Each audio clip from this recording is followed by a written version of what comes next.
Sa ngalan ng Ama, ng Anak, at ng Espiritu Santo. Amen. Ang pagpapala ng ating Panginoong Hesukristo, ang pag-ibig ng Diyos Ama, at ang pakikipagkaisa ng Espiritu Santo naway sumainyong lahat. At sumaiyo rin. Mga kapatid, aminin natin ang ating mga kasalanan upang tayo maging marapat gumanap sa banal na pagdiriwang.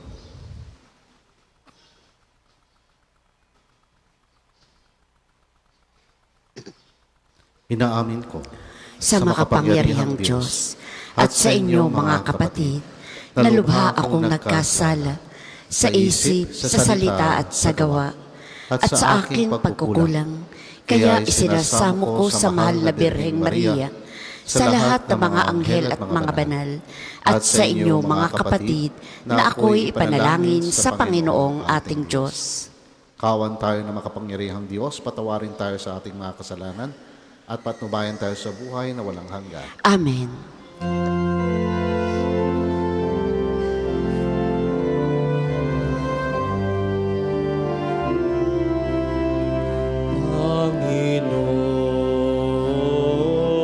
Panginoon, kawan mo kami. O Panginoon, kawan mo kami. O Kristo, kawan mo kami. O Kristo, kawan mo kami. Panginoon, kawan mo kami. Panginoon, kawan mo kami. Mananalangin tayo. Ama namin makapangyarihan, pinasikat mo sa lahat ng mga bansa ang iyong liwanag na walang hanggan. Sa pagpapakita ng iyong anak, kaming sambayanan mo ay makasamba nawa sa Kanya, hanggang kami ay makaharap sa liwanag na walang wakas. Sa pamamagitan niya, kasama ng Espiritu Santo, magpa sa walang hanggan. Amen.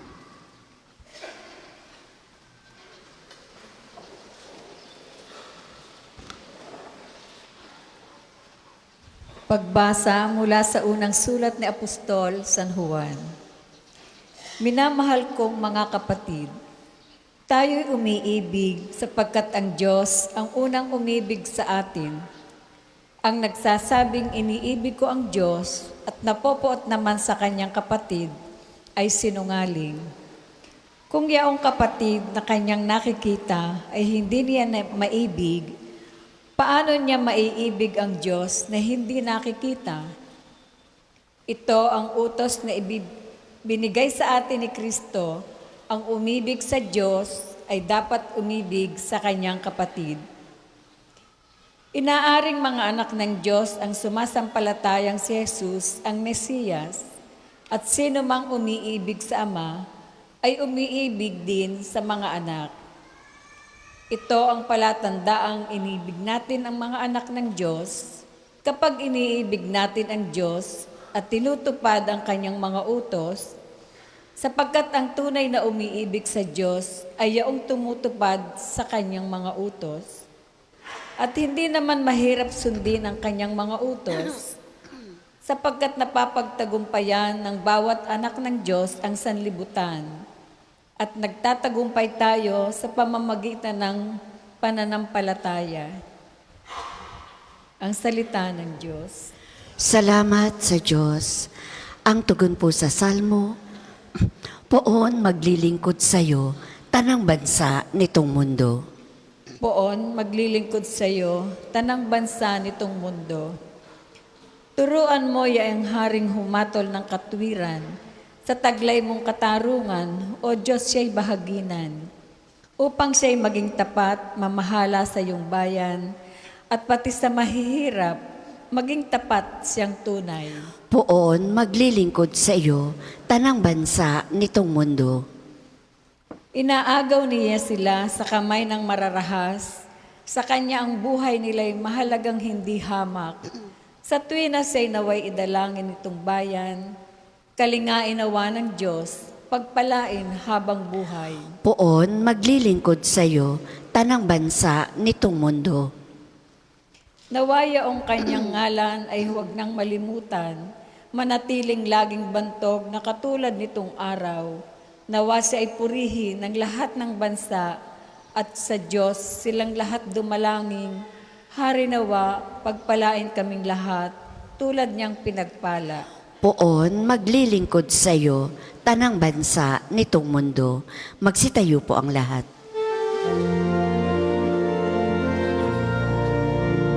Alleluia, alleluia, alleluia, alleluia, alleluia, alleluia, alleluia, alleluia. Ikaw, Kristo, ay sinugo upang sa buhay magturo. Magpalaya sa bilonggo. Alleluia,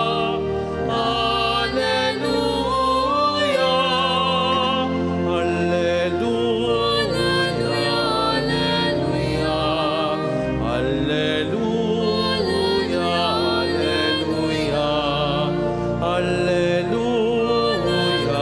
alleluia, alleluia, alleluia, alleluia.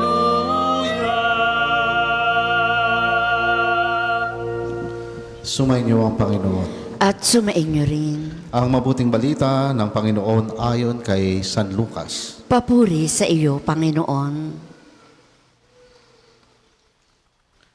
Noong panahong iyon, bumalik si Jesus sa Galilea at sumasa kanya ang kapangyarihan ng Espiritu Santo.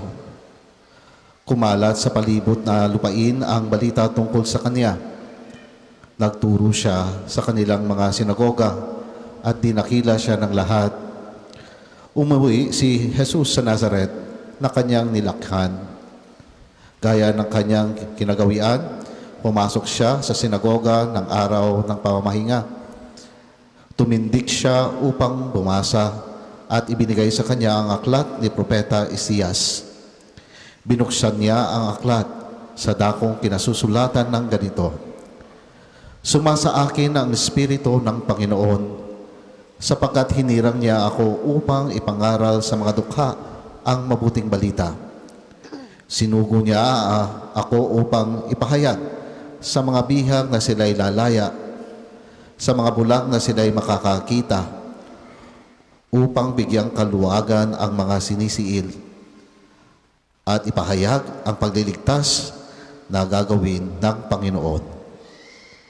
Binalumbon niya ang kasulatan at matapos isauli sa tagapaglingkod, siya'y naupo. Nakatitig sa kanya ang lahat ng nasa sinagoga at sinabi niya sa kanila, Natupad ngayon ang bahaging ito ng kasulatan samantalang nakikinig kayo. Pinuri siya ng lahat at namangha sila sa kanyang napakahusay na pananalita. Ang mabuting balita ng Panginoon. Pinupuri ka namin, Panginoong Hesukristo. Magandang umaga po sa ating lahat. Ngayon po ay araw ng Huwebes, pagkatapos po ng ating pagdiriwang ng Epipanya nung linggo, na kung saan ang Epipanya ay ang ating pagdiriwang na kung saan nagabayan ang tatlong mago o tatlong hari o tatlong pantas na hanapin ang ating Panginoon sa pamamagitan ng isang liwanag, isang talang o isang bituin. Ating pagnilayan ang paglalantad o Epipanya ng ating Panginoong Hesus bilang hari at tagapagligtas base sa ating napakinggang Ebanghelyo. Hindi lamang para sa mga Hudyo, kundi para sa lahat ng tao ang ating Panginoon bilang tagapagligtas. Sa Ebanghelyo, ipinakita ang ministeryo ng ating Panginoon na kung saan siya ay pumapasok sa mga sinagoga. At nang siya ay umuwi sa Nazaret, ganon din ang kanyang ginawa. Siya ay nagsalita tungkol sa kanyang layunin. Nung nakapasok na siya sa sinagoga, ipinakuha ang aklat ng propeta Isaias at binasa niya ang pagpapahayag sa ganitong salita. Sumasa akin ang Espiritu ng Panginoon sapagkat hinirang niya ako upang ipangaral sa mga dukha ang mabuting balita. Sinugo niya ako upang ipahayag sa mga bihag na sila'y lalaya at sa mga bulag na sila'y makakakita, upang bigyang kaluwagan ang mga sinisiil at ipahayag ang pagliligtas na gagawin ng Panginoon. Pagkatapos siyang basahin, ibinalik ang aklat at tumingin na sa lahat at kanyang winika ulit, natupad ngayon ang bahaging ito ng kasulatan, samantalang nakikinig kayo. Mga kapatid, ang sandaling iyon ay hindi lamang simpleng pagsasalita. Ito ay isang uri ng paglalantad, pagpapakita, epifanya. Ipinakita ng Panginoon sa kanila ang katotohanan ng ating Panginoong Hesus ay ang siyang inaasahang tagapagligtas. Ngunit hindi alam ng nakararami na ang kanyang pagliligtas ay may mas malawak pa sa kanilang inaasahan, na hindi lamang para sa kanila ang kaligtasan, kundi para sa buong sanlibutan. Ito ang diwa ng Epifanya, na ang paglalantad na ang pag-ibig at kaligtasan ng Diyos ay para sa lahat at walang pinipili. Tingnan natin ang ating mga sarili. Minsan ba tayong nasa kalagayan ng mga taga-Nazaret? Nakakala natin ang biyaya ng Diyos ay para lamang sa atin, eksklusibo. Sa ating pamilya lang ba? O sa ating bayan? Tayo mga Pilipino, medyo guilty tayo sa ganito. Sapagkat tayo ay regionalistic. No? Pag Ilocano, Ilocano lang. Pag mga Bisaya, Bisaya lang. Pangasinan, Pangasinan lang. Iboboto natin ang mga taong kung saan sila ay nanggaling. Pero hindi ganoon ang pagliligtas. Ang pagliligtas ng ating Panginoong Hesus ay para sa lahat. Walang mahirap, walang mayaman. May angking kapangyarihan man o wala. May pagkakataon, oportunidad na binibigay, may liwanag na sumisilaw sa atin upang magbago. Ang kanyang mga salita sa Nazaret ay parang isang pintuan na binuksan, isang pintuan na hindi kailanman muling isasara. Ngayong araw, hinihiling sa atin na harapin ang sarili nating Epifanya. Harapin natin ang katotohanan na tayo ay bahagi ng isang malaking pamilya ng Diyos. At kung tayo ay bahagi, tayo dapat ay makisali sa misyon ng ating Panginoon. Hinihiling sa atin na ibahagi ang biyaya na natanggap natin tulad ni Jesus na ating Panginoon na ibinahagi niya ang kanyang lakas at katotohanan sa kanyang bayan. Huwag nating ipikit ang ating mga mata sa lahat ng taong nangangailangan. Huwag nating harangan ang pintuan ng biyaya para sa iba. Sapagkat kapag binuksan natin ang pintuan para sa lahat, binubuksan din natin ang mas malaking pintuan para sa ating sarili. Ang pagpapakita o paglalantad ay hindi lamang yung unang araw na natagpuan ng mga maimpluwensyang hari o pantas nung isinilang si Jesus. Ito rin ay sa bawat pagkakataon na tinitingnan natin ang ating mga sarili na tayo tinatawag upang maging bahagi ng misyon at maging liwanag na gabay sa buong mundo. At uumpisahan natin ito sa ating komunidad. Ating tatandaan, ang liwanag ni Jesus ay hindi nawawala kapag ibinabahagi, bagkus lalong lumalakas ito. Ang biyaya na ibinibigay niya sa atin ay hindi nauubos kapag ibinibahagi, bagkus lalo itong dumadami. Katulad na lamang ng pagpapakain ng 5,000 katao ng ating Panginoon sa pamamagitan ng 5 tinapay at 2 isda.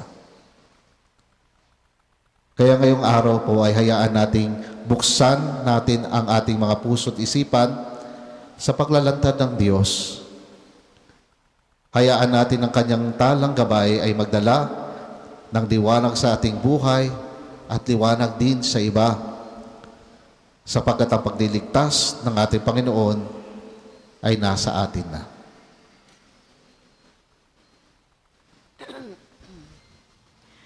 Para po sa mga maghahandog ng sobre, pakihulog na lamang po sa buslo.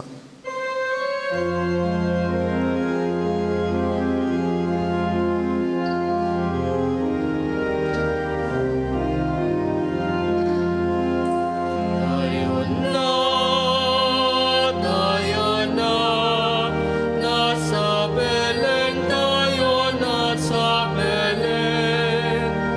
At doon kay sarap magawitan sa tabi ng sabsaban.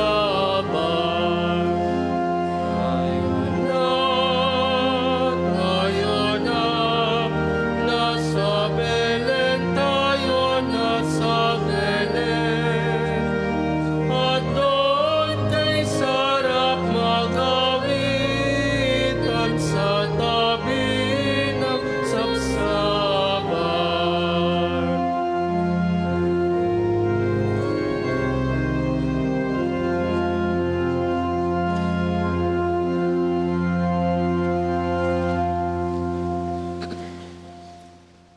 Magsitayo po ang lahat.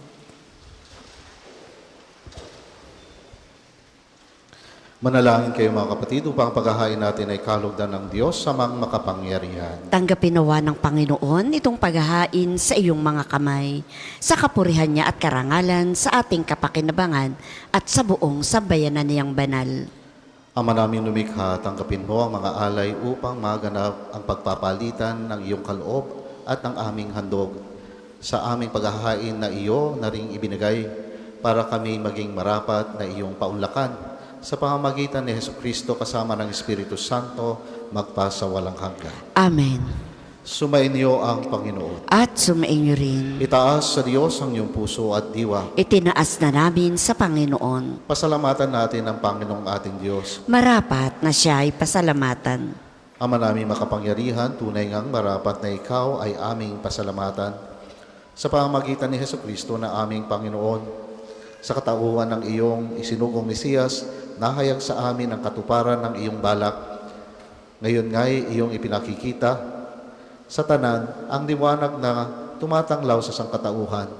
Sa pagpapahayag ng anak mong ginigiliw na siya ay hindi naiiba sa amin, minarapat mong sa pagkatao namin magniningning ang kariktan ng kadakalaan niyang di magmamalim. Kaya kaisa ng mga anghel na nagsisiawit ng papuri sa iyo, na walang humpay sa kalangitan, kami nagbubunyi sa iyong kadakilaan.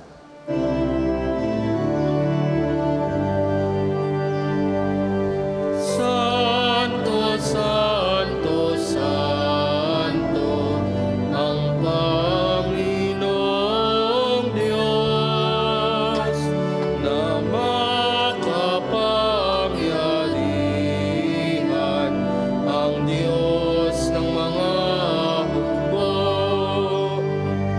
Lupa't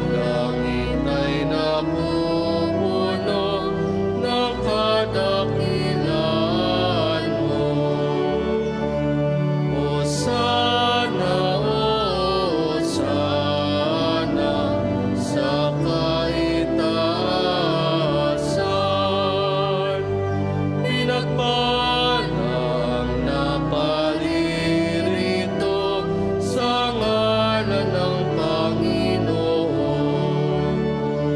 Hosana, Hosana sa kaitaasan.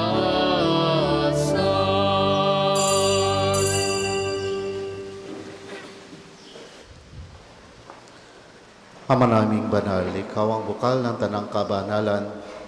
Kaya't sa pamamagitan ng iyong Espiritu, gawin mong banal ang mga kaloob na ito upang para sa aming maging katawan at dugo ng aming Panginoong Heso Kristo.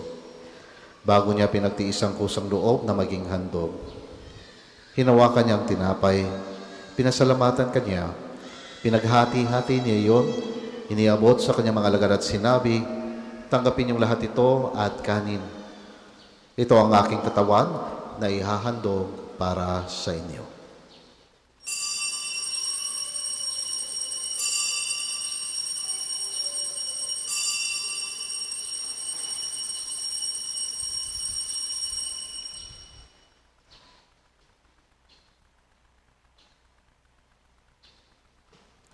Gayun din naman nung matapos ang kapunan, hinawakan niya ang kalis. Muli kanyang pinasalamatan. Iniabot niya ang kalis sa kanyang mga alagad at sinabi, tanggapin niyo lahat ito at inumin. Ito ang kalis ng aking dugo, ng bago at walang hanggang tipan. Ang aking dugo na ibubuhos para sa inyo at para sa lahat sa ikapagpapatawad ng mga kasalanan. Gawin ninyo ito sa pag-alala sa akin.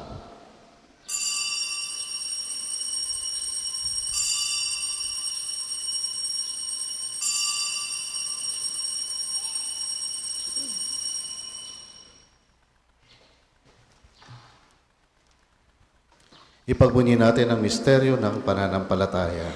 Si Kristo'y namatay, si Kristo'y nabuhay, si Kristo'y babalik sa wakas ng panahon. Ama, ginagawa namin ngayon ang pag-alala sa pagkamatay at muling pagkabuhay ng iyong anak.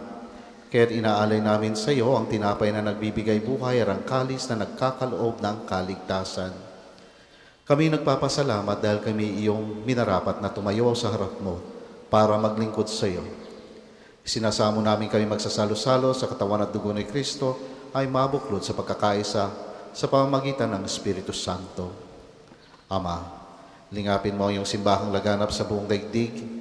Puspusin mo kami sa pag-ibig kay San Leon na aming Papa at ni Gilbert na aming Obispo at ng Tanang Kaparian.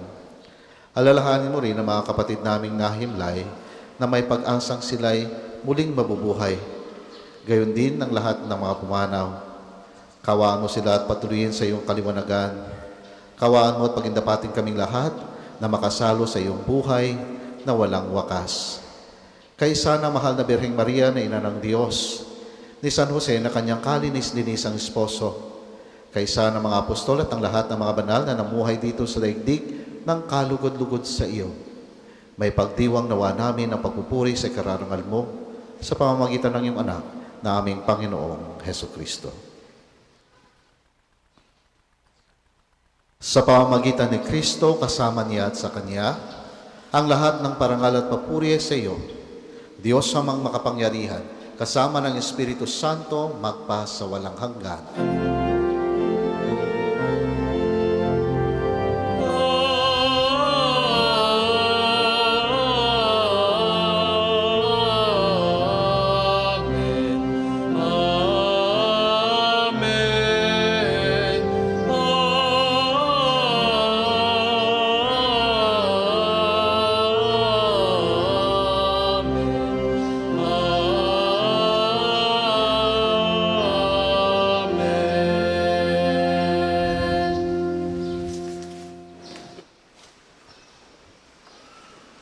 Sa tagubilin ng mga nakagaling na utos at turo ni Jesus na Panginoon natin at Diyos, ipahayag natin ng lakas loob. Ama namin, sumasalangit ka, sambahin ang ngalan mo, mapasa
Hinihiling namin kami iyan niya sa lahat ng masama.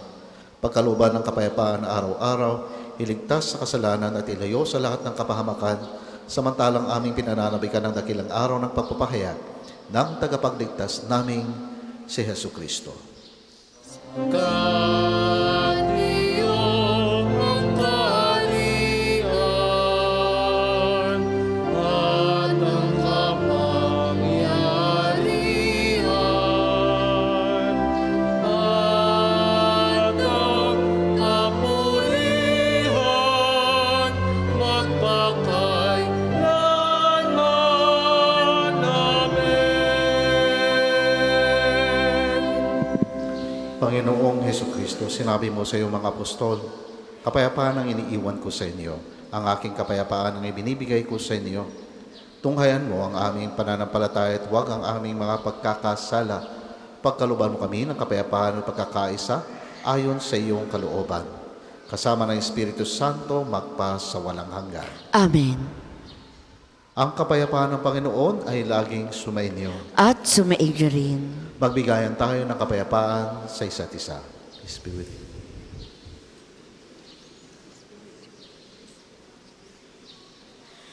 Kordero ng Diyos na nag-aalis ng mga kasalanan ng sanlibutan, maawa ka sa amin.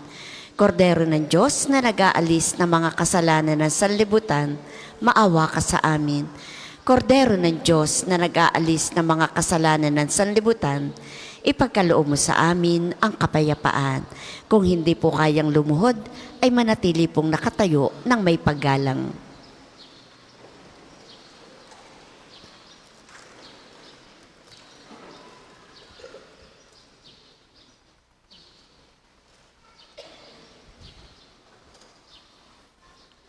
Ito ang kordero ng Diyos. Ito ang nag-aalis ng mga kasalanan ng sanlibutan. Mapalad ang mga inaanyayahan sa kanyang piging. Panginoon, hindi ako karapat-dapat na magpatuloy sa iyo. Ngunit sa isang salita mo lamang ay gagaling na ako.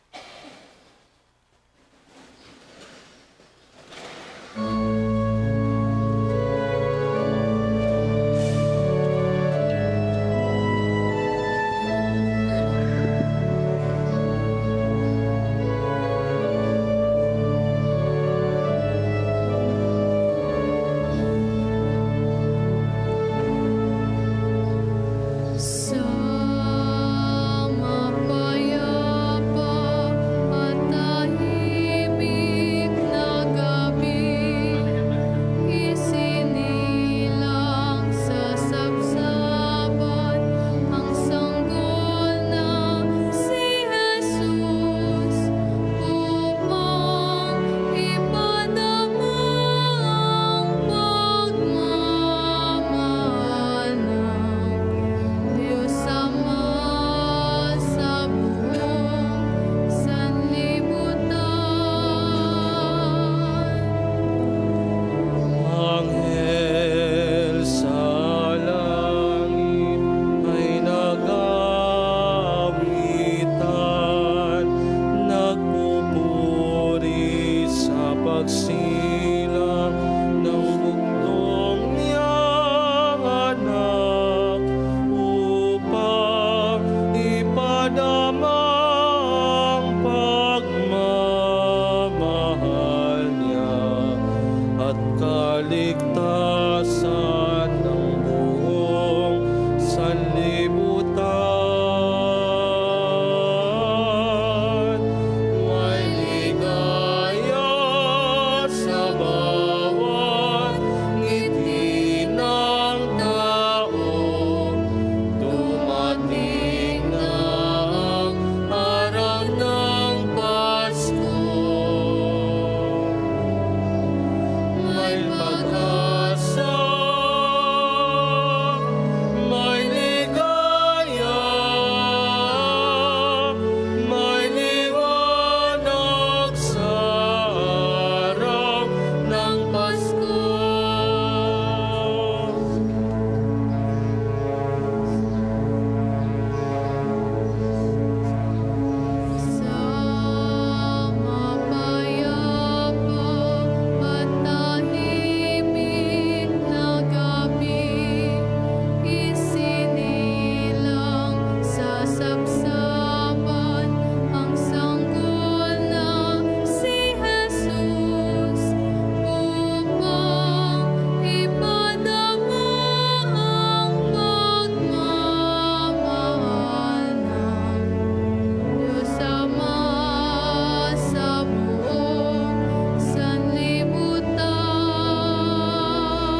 sa pagsilang ng bugtong niyang anak upang ipadama ang pagmamahal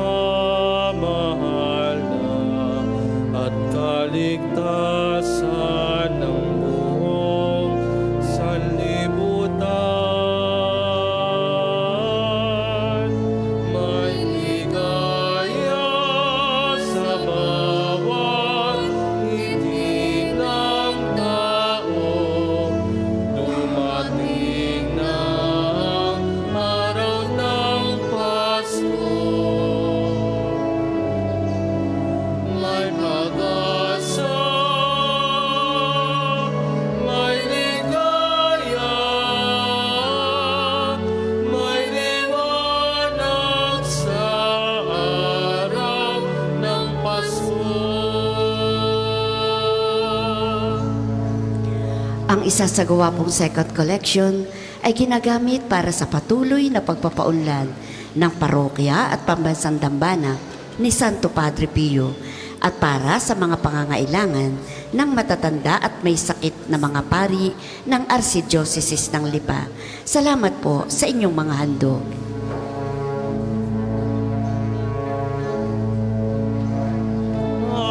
Masdan ang liwanag ng dalat sa dilim, ang sagisag ng kaniyang paghahari.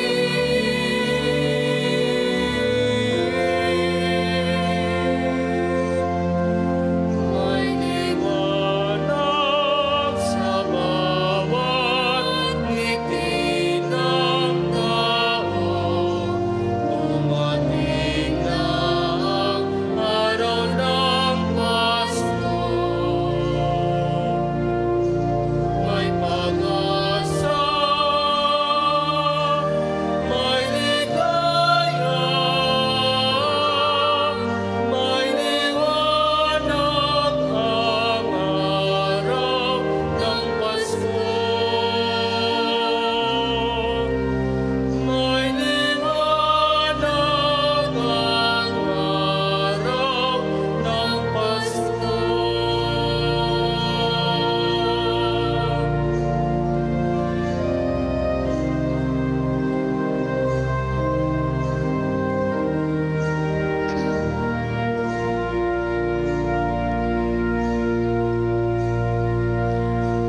Magsitayo po ang lahat.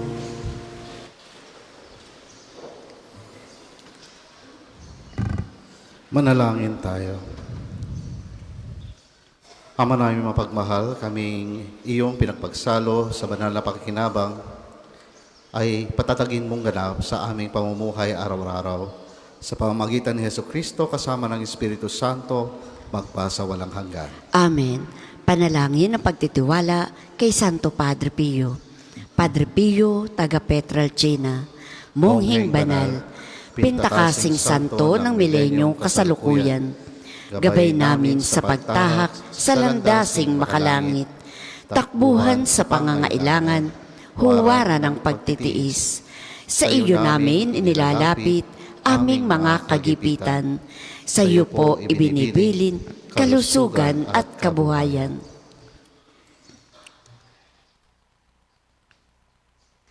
Di man karapat-dapat, kami po ay pagbigyan, bendisyonan at basbasan, maging ganap sa buhay. Lumayo nawa kami, umiwas sa kasalanan, lumapit lagi sa Diyos, maging matatag at matibay. Sa mabuting balita ng pagliligtas, turuan mo kami nawa. Sa tuwina ay makinig, magnilay at sumampalataya. Amin pong pakiusap itong mga kahilingan. Puso ay nagsisisi, nagtitikang taimtiman.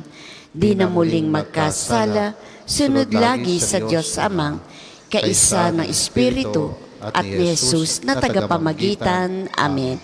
Ilan lamang pong patalastas, ang susunod pong misa ay sa ganap na 12 ng tanghali.